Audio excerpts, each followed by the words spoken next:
We found that purpose tends to show up in one of three places for people. One is early childhood and the thing you most loved before anyone told you what you should love. The second place is crucible stories that have taken and pulled everything away that is not needed until the underlying core of who we are is all that remains. And the third is a passion that we have in our life that's always been there and always will be there. I want to tell a story about crucibles. So we had a woman who was a country manager for an organization, and she was very sophisticated, very elegant lady. And she told stories about her childhood and what her passions were, but there really wasn't that energy that you were looking for of something that was as compelling as who she was. Because she was a big force in the room. So we had her talk about some of her really challenging crucible stories. And then she sort of looks at you. She says, "Really?" And we say, "Yep, tell us, come on. What do you got?" She says, "Okay. When I was 21 years old, I was living on the street with my kids.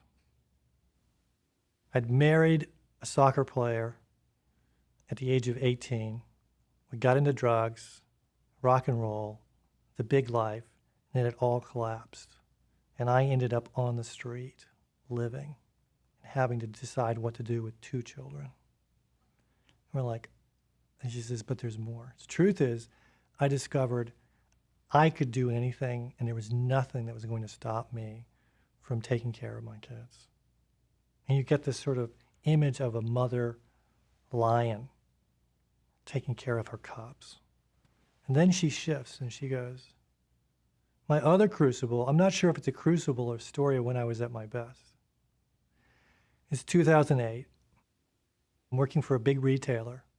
We've opened up a flagship store in Asia, and it has to be closed. The pride of the region. Nobody wants to do it, and I say, I'd love to do it." So she goes and she has to dismantle the store, has to get rid of all the employees, and she decides that her gift to each one of them is to get them a job. In a market there are no jobs, which she does.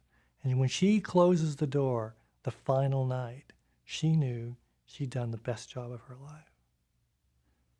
And she tells these stories. The rest of us have sort of chills up our spine as we see this story. You see how energized she is. And her purpose, as we help her uncover it, is through tenacity, to create brilliance.